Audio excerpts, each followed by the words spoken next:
So shed no tear when we're not here, and keep your faith as we chase the cool, cool, cool, cool, cool, cool,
the union representatives currently bargaining for the rights of Detroit's employees and retirees. We welcome you both, Wallace Turbeville and Edward McNeil, to Democracy Now!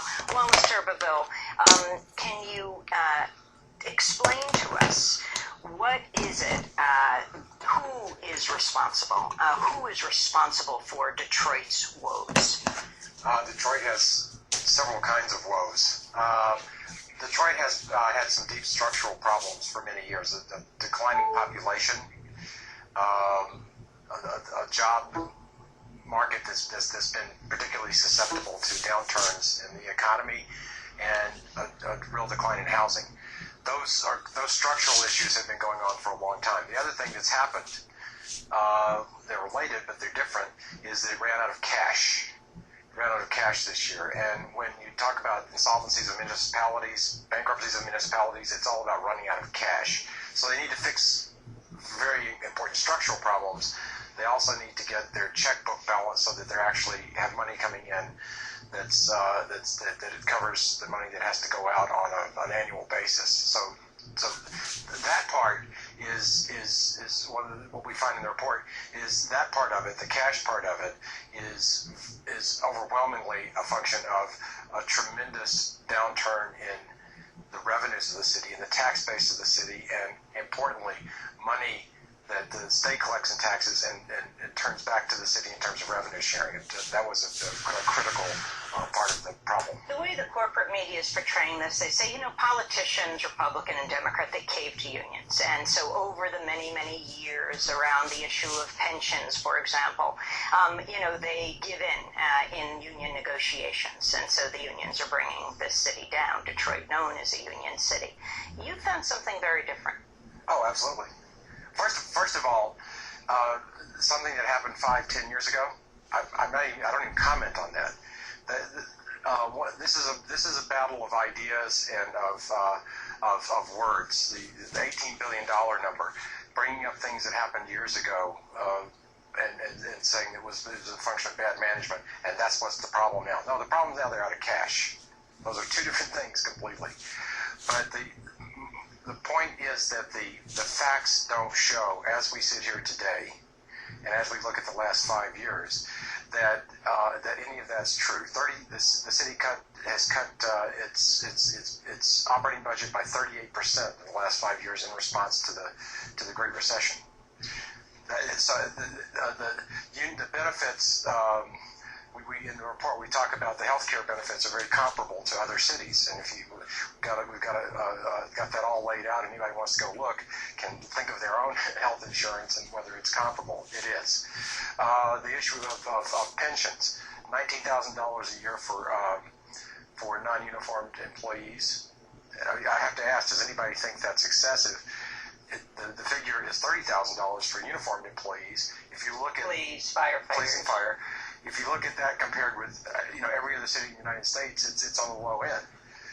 So there is no demonstrable evidence that this cash crisis has been caused by the expense side of the ledger, leaving aside some of the financial deals. So what is it, Wallace, about a municipal bankruptcy that people should understand? First of all, how often is it the case that cities in the U.S. run out of money? And what brought Detroit to this point? And why is it that debt is being talked about rather than annual revenue? Okay. Let me do this last part first. Why is debt being talked about? Let's get that out of the way. $18 billion is a fantasy number. And I can explain, I can start the explanation by just saying one of the components of that is $5.8 billion of water and sewerage revenue bonds. Those revenue bonds are for a system that's not just Detroit. It serves 40% of the population of the state of Michigan. That's 3 million people. Detroit is 700,000 people. The emergency manager added that into the list. It has Detroit on the cover sheet. That's what it says, Detroit. But that's not debt of the city, and it is paid from the budget of the city, and it's for this broader enterprise. So just as an example, the $18 billion number is a fantasy. But more importantly, and more sort of centrally, the idea of some gross debt number being important is just not true. Municipalities have historically gone bankrupt infrequently. It's getting more frequent because the recession, this is the backwash from the recession. As property values crashed, property taxes, which are a fundamental revenue base for cities, went down, but there was a time period where that decline occurred. That didn't happen all at once. Property values went down, reassessments occur over time. Eventually, it hurts the cities. Cities are all about cash. Cash in, cash out. Now, a lot of debt can cause you to have to pay a lot of debt service, meaning your annual payment. But if you think about what happens to people, as long as you can pay your mortgage, you're in good shape. And especially with municipalities who can tax and have access to states, and they have taxing power, it's all about having the cash to go forward. So what's happened to Detroit is they've had a tremendous decline, a 20% decline in tax revenues since the Great Recession. And again, this really unfortunate and possibly planned cutting of the state revenue sharing at the worst possible moment. But why focus on the $18 billion of debt? Because it's not obvious what declaring bankruptcy, who stands to gain from declaring bankruptcy? Why focus on the $18 billion? I think that's a marketing issue. Marketing to what end? Well, the emergency manager wants things to sound as dire as possible because he was appointed by the state against the will of the people. Explain what that emergency manager is and how he got chosen. Okay, well, the state of Michigan adopted a law. The state of Michigan, what happened is that the legislature and governor became very right-wing in 2010 when there was a big sweep election. So what they did was they adopted a law that said that the governor could appoint an emergency manager for a city and basically become a dictator in that city for the duration of any financial crisis. And so that's what's happened. Mr. Orr is the emergency manager. He's a partner at a law firm called Jones Day. Jones Day is a Cleveland-based law firm that's been around for 1,000 years. I've worked with myself many times. Jones Day was also appointed a special counsel to the city. So I think it's fair to say that not so much. Wasn't that a conflict of interest? Well, it's been argued as such, especially since some of the financial deals that were done. Bank of America was a central part of those financial deals, and Jones Day represents Bank of America. So to resolve their conflict, they've been paid $16 million. So to this representation. So I think it's fair to say that Jones Day is running Detroit. But Jones Day is running Detroit at the behest of the governor, Governor Snyder, who has an animosity towards Detroit for a number of reasons, I would say, and would like to see the politics adjusted. Explain why. Well,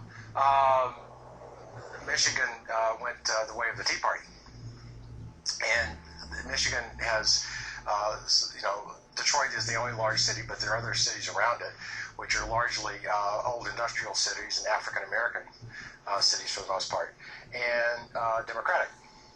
So there is this tension between the urban centers, which are have a lot of influence from trade unions, and the Republican rest of the state.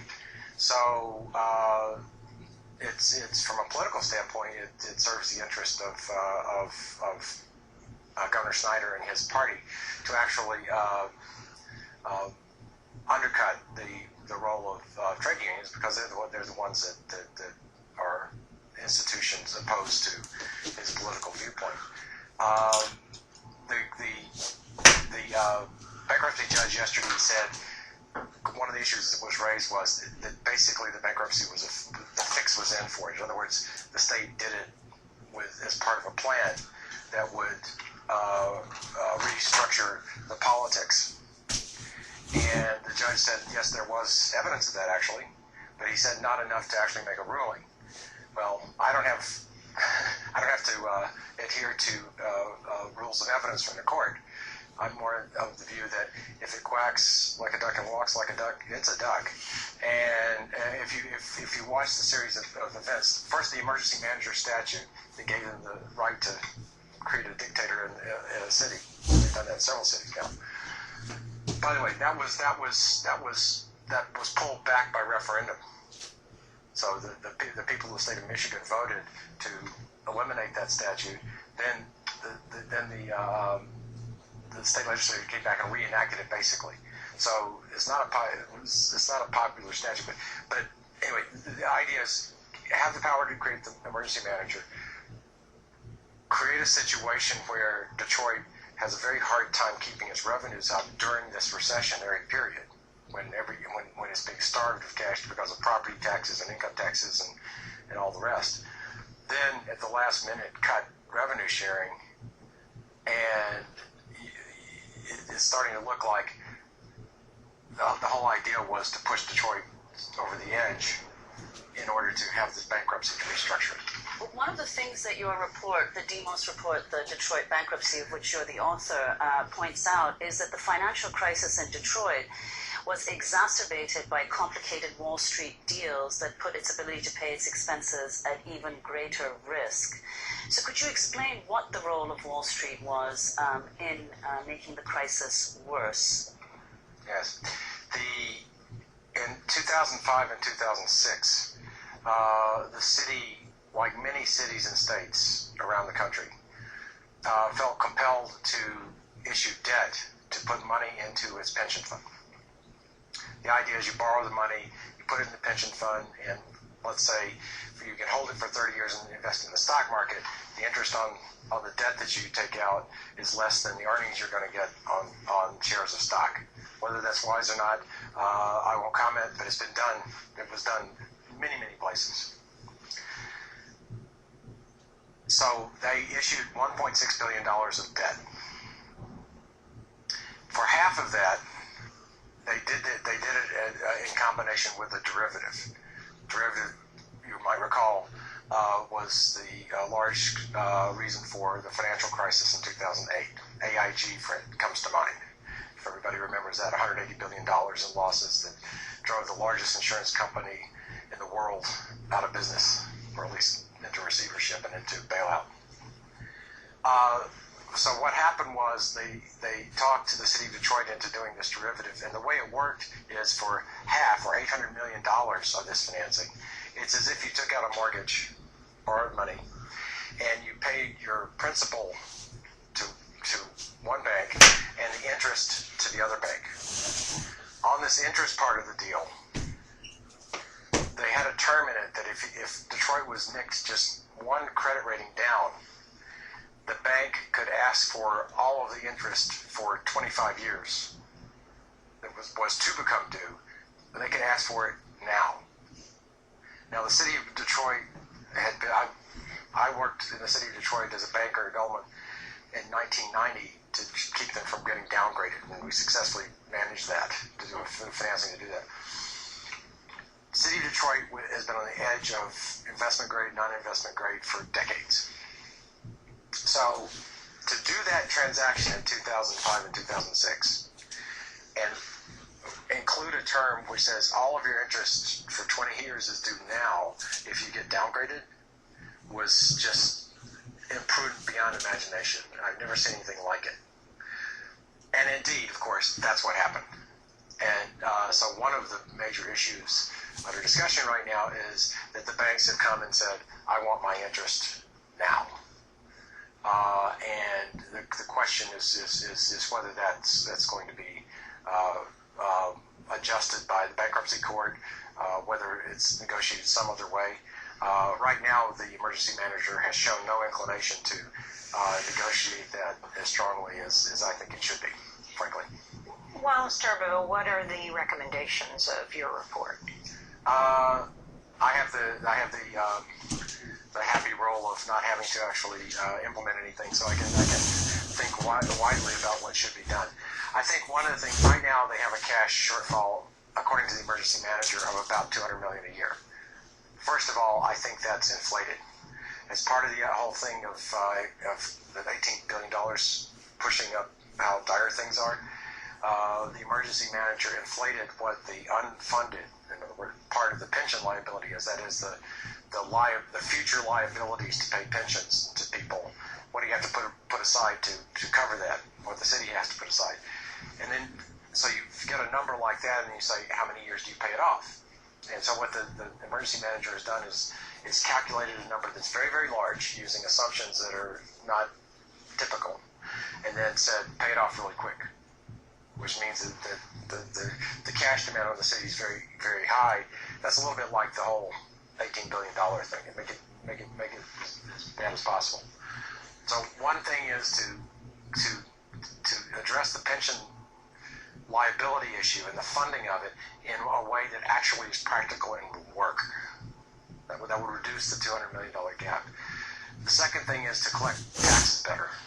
They have a serious problem of so-called reverse commuter income taxes, meaning people who live inside the city of Detroit, work outside, they're supposed to pay income taxes, but they don't properly track that you're actually making money outside the city. That's easily tracked. You just get on the database for federal income taxes. That's an important thing. But I think most importantly, that what should happen, and what should have happened before this bankruptcy was ever filed, is that the state of Michigan has to recognize that they're both responsible at a certain level, and also it's in their interest. It's in the interest of the entire state to increase some of the revenues of the city of Detroit over a period of time. So the revenues have to be pumped up. Well, Wallace Turbeville, I want to thank you very much for being with us, and we're sorry we weren't able to go to Detroit. Our guest there didn't show up, but we will, of course, continue to follow this issue. Wallace Turbeville is Senior Fellow at Demos and author of the report, The Detroit Bankruptcy. He was formerly a Vice President at Goldman Sachs in the Municipal Finance Department. This is Democracy Now!, democracynow.org, the War and Peace Report. When we come back, Jane Goodall and Vandana Shiva. We're talking climate change. Stay with us. Police and thieves in the street. Fighting the nation with their guns and ammunition. Police and thieves in the street. Oh yeah, scaring the nation with their guns and ammunition. From Genesis to Revelations, yeah. The next generation will be hearing all the crimes committed day by day. No one tried to stop it in any way. All the peacemakers turn war officers. Hear what I say. Hey. Police and thieves in the street. Oh yeah. Fighting the nation with their guns and ammunition. Police and thieves in the street. Oh yeah. Scaring the nation with their guns and ammunition. Police and Thieves, Junior Mervyn. He died on Monday at the age of 64. This is Democracy Now!, democracynow.org, the War and Peace Report. We're going to put off a debate on nuclear power that we had planned today to turn to two remarkable women, Jane Goodall and Vandana Shiva. I had the opportunity to sit down with them recently. It was right before the UN Climate Summit that took place in Poland. But we were in Suffern, New York, at the International Women's Earth and Climate Initiative Summit.